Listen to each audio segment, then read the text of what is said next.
I was at the butcher looking for cheap meat for tacos for my housewarming party. My wife got me a new smoker and I wanted to try it out. The butcher mentioned that he had some beef tongue and beef cheeks. I went weak in the knees. I love those cuts of beef. So much flavor. And proper barbacoa is made from that. So I picked it up. I prepared it the way my grandfather taught me. It was awesome because smoking makes it so tender. I made tortillas from scratch as well.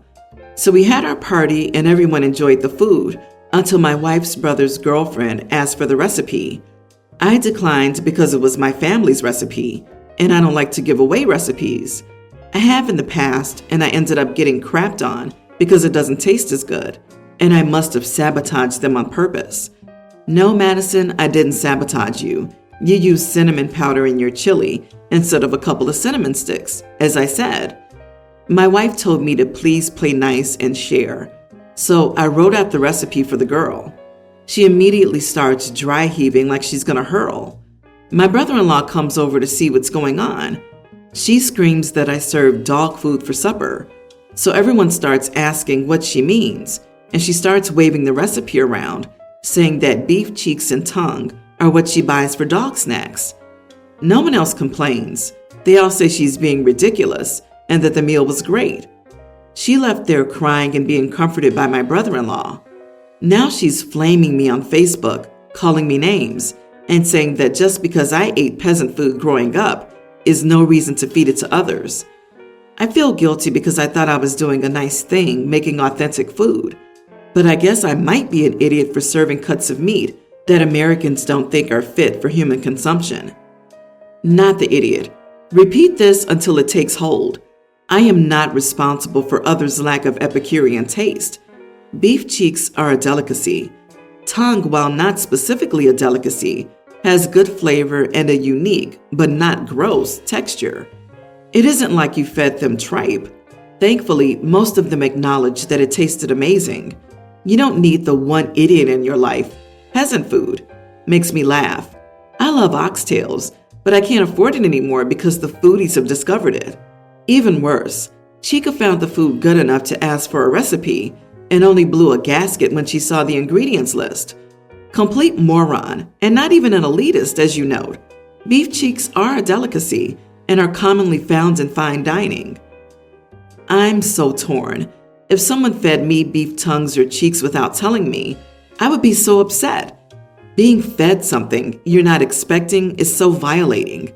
Tacos, I expect pulled chicken, beef, or pork, but I have never heard of anyone using beef tongue or cheeks in tacos. Very small, very Ukrainian town. I also can't imagine eating food without first asking what kind of meat it is. Did she ask?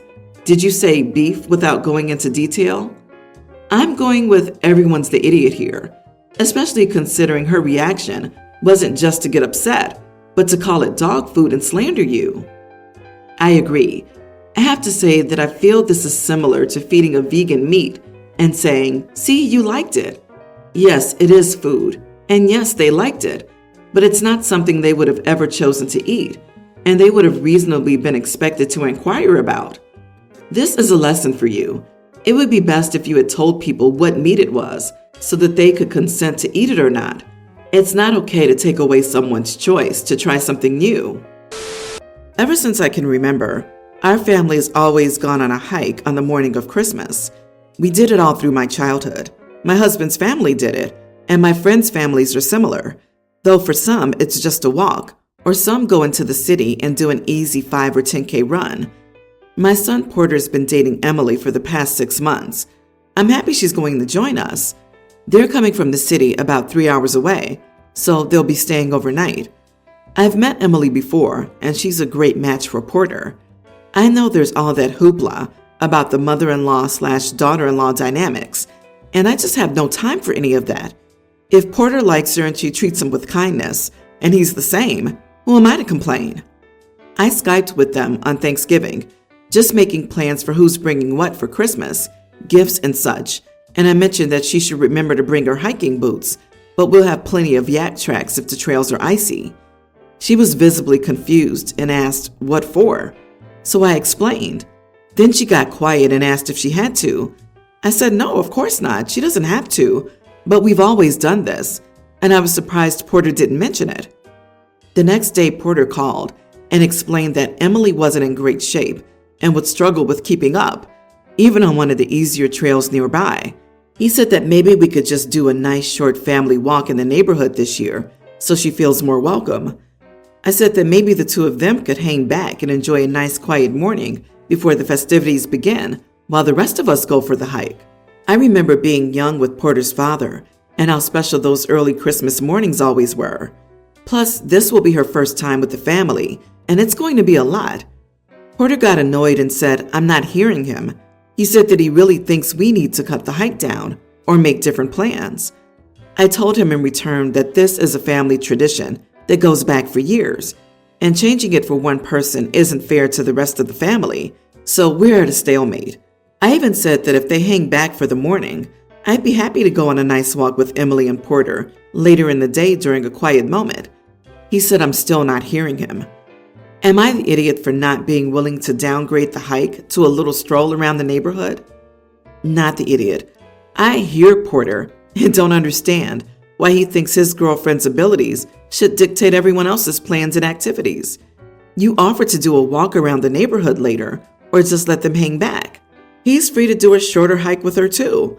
So while it would be nice for them to join the big hike, he can also take her on a shorter, much easier one. Porter is not hearing Mom. The answer is no. She's not going to change the hike for one person. I wonder why Porter is making this a huge issue. Just hang back, do an easy walk, or whatever they want. It really shouldn't be that big of a deal. Porter keeps saying, you're not hearing me, because you keep giving him options that won't solve his problem. What he's really saying is, our family tradition will make Emily feel left out and insecure. What you're saying is, if you want, we can leave you out too, or I can single her out in some other way. Also, where the heck do they live where families will do a casual 10K on Christmas morning or any other day? I know plenty of families going for a walk and a few who actually do a hike, but a 10K run? Did the mayor put steroids in the drinking water or something? Who does casual 10Ks with their family? LOL at the people calling a 6-month girlfriend a family member. I have condiments older than their relationship. My family also hikes on holidays, and I'd be surprised and maybe a little defensive if one of my sisters tried to change things for a new boo. However, I'm guessing Porter's just trying to stop any embarrassment or anxiety from Emily's point of view. It's sweet, just misguided. He wants to protect her from being seen as an outsider. Just make sure they know that her being out of shape has no bearing on how you feel about her. To be honest, you sound like a nice mother-in-law, and I'm sure you'll be able to connect with Emily in your own way. My wife is a grade A+ picky eater.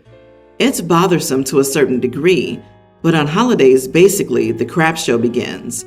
She'd refuse to eat certain meals, and Mom would take it personally, resulting in a series of arguments between them. As a compromise this year, my wife offered to bring her own food to Thanksgiving dinner. I was stunned. I asked if she had thought this through, and she looked at me, confused. I told her how weird it would be for her to bring her own food, especially when she wouldn't be sharing it with anybody else. And I told her to think about how my mom would react. She'd get very offended and upset. My wife said that was not her problem, and she was just trying to make it work by bringing her own meal. I told her again that Mom might not like it or even allow this. She blew up at me, asking if I wanted her to either eat food she didn't like or go hungry. I suggested she give my mom's food a chance, but she said it wasn't about my mom's cooking. She just doesn't like certain foods. We had an argument, and I told her she could stay home this Thanksgiving and have whatever meal she liked. She got quiet and then lashed out at me, calling me insensitive and negative to say this to her. I repeatedly asked her to calm down, but she couldn't stop ranting about how I was basically willing to exclude her from a major event. She started cold shouldering me about it while simultaneously guilting me, saying I'm treating her poorly after she offered the perfect compromise. You are the idiot for not standing up for your wife. She's trying hard to make the holidays work with your family, but you only care about your mommy's feelings. If your mother is so thin-skinned that she can't handle the idea that people have very different dietary needs, She doesn't get to host parties. Man, you are a terrible husband. Yes, OP, your mother sounds like a nightmare. Can't you just talk to her? Hey, Mom, you know that wife is very particular about food. It's not that she doesn't like your food. She just doesn't like some specific foods. Do you mind if we bring her own dinner? That way we'll avoid discussions like last time. If she says no, I'll skip Thanksgiving and enjoy alone time with the wife instead of subjecting her to your rude family. Whatever, dude, you sound like a mama's boy who can't stand up for your own wife. She's your nuclear family now, not your nightmare mom. LOL. She came up with a solution to enduring the nightmare that is being around your mother. You told her you were too scared of mommy to even allow your wife to suggest a solution. Gosh, mommy is so scary. Then when she told you you were insensitive to her legitimate problem, you told her to calm down. Ugh, women, right? Come on, dude. You should be thankful your wife isn't picky about the men she marries. Completely agree. This dude has the emotional maturity of an 8-year-old. Does he need mommy's permission for everything he does? How did he get married? I have several food allergies and sensitivities, and I don't give a rat's butt who's offended when I bring my food to their function. So maybe you need to just grow up and tell your mom that your wife is going to be bringing her own stuff to eat. And if she gets upset, then both of you can stay home. Update. And so my wife has decided to go spend Thanksgiving with her family instead, who, by the way, live hours away.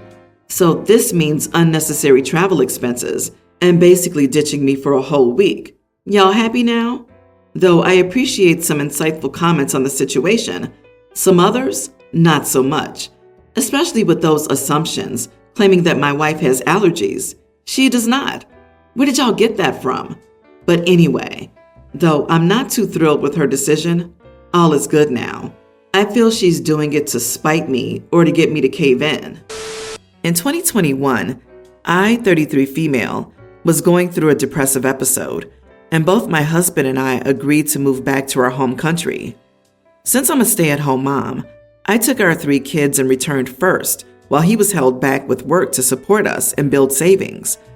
My mom insisted I come and live with her until my husband can go back, and then we can rent our own house. But my little sister, 22, was alarmed and strongly advised me against it. She said that our mom hasn't changed one bit, and I should see how she talks about me, and that she feels so upset on my behalf. She cried and begged that I listen to her for once and take the time to heal, and if I insist on coming, rent a house near my mom's house instead of directly living with her. But the thing is, my sister was always against me visiting, and she doesn't understand that not visiting at all doesn't solve anything. I'm working with a coach to set appropriate boundaries, and my mom really changed a lot. I also really wanted the kids to know their grandma and what it's like to have that sort of affection and not grow up like us. Anyway, at first my mom was so supportive and took care of the kids really well, but I knew some of her old habits wouldn't just die like that. Eventually she returned to some of her old abusive ways, but whenever I tried to reach out for support from my sister, she would either not answer at all or tell me that she was too busy, as it was her final year in college and she was drowning in projects. And most recently, she said that her phone was broken. When she visited for our brother's baby shower this weekend, though, she was practically glued to her phone and talking to her friends all the time. I was so heartbroken and hurt, and when I confronted her about it, she still denied that she was avoiding me on purpose. I told her she was just as much as a psychopath as the rest of them, and that she was punishing me for not cutting ties when I was doing my best to become assertive slowly. Is it either I completely leave or she doesn't talk to me? She told me I needed to calm down and that we could talk then. Later, she took the train back to college, and she still won't answer any of the texts I sent her.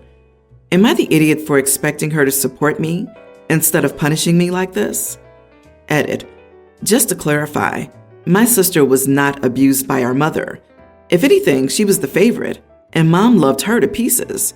She still talks to my mom and is still in contact with her. She herself is not leaving and has no qualifications to advise me to do so. You called her a psychopath because she's busy with her own life? Of course you are the idiot. The world doesn't revolve around you. Two or more things can be truth at the same time. Your sister might be, at some level, punishing you for not taking her advice, or she might not want to be drawn back into the abusive cycle you're in now. Or she might be so busy with her last year in college, with all that entails, that she doesn't have the time to be a person to lean on. It might be any of those things, or something else, or a combination of them all. The mother was abusive. Sister warned OP not to move in with her mother and begged her not to do it. OP ignored her sister. The mother returned to her old ways, and OP is mad at her sister? Sounds like she's just trying to avoid taking any of the blame for making terrible decisions. But she's also baffled as to why she doesn't seem upset with the mother in this situation. This is just bizarre. Leopards don't change their spots. She was a terrible mother. What makes you think she'd be a wonderful grandmother? Honestly, I think my brain did a 360 spin in my skull when I read that. Get your kids out of this situation. They don't deserve this. Your sister is right to distance herself from your train wreck. I, male 26, know a girl who fosters rescue dogs. She had a pregnant dog for which she found a home after the puppies were weaned and the dog was fixed. I had arranged to get one of the puppies for my girlfriend, 23. So we went together and picked one out. I had not had a dog since I left for school when I was 17, so I was pretty excited to have a furry buddy again. We went shopping and I picked up everything we would need for the puppy. He was going to be her moving in with me gift. Well, she had slightly different plans and hooked up with her ex because she was feeling stressed about moving in with me. So she won't be moving in with me. So I boxed up the crap she had at my house and she was gone. But she still wants the puppy. I don't think so. I told my friend that the puppy was mine and that under no circumstances was she to give him to my ex. My friend knows that I paid for everything and I regularly give her money to help with her fostering. So when the puppy is ready to be rehomed, he's coming with me. Now my ex is calling me and texting me, saying that I'm stealing her dog since I promised him to her. She even had her dad call me and say that we had a verbal contract that it was her dog. I told him the puppy was a moving in gift, so since she will never be moving in, our contract is null and void. I didn't tell him why she wasn't moving in. Her friends are crapping on me for keeping a gift. My friends are saying she can screw off, but not mentioning why she isn't moving in because I asked them not to. So, am I an idiot for keeping him? Not the idiot. You haven't stolen crap. You paid for everything. It's yours. And the weak attempt from the father saying verbal contract is laughable. Good on you and shame on her for acting this way, and her dad for enabling her. Sounds like she's told her friends that OP bought the puppy for her. OP, tell people why she's not moving in. Why are you trying to protect someone throwing you under the bus to everyone she knows, and then block these people? While unfortunate, the cheating is irrelevant here, and OP can keep a secret if he likes. The dog is still his because he bought it. It is not a shared asset because they never had a dog during their relationship.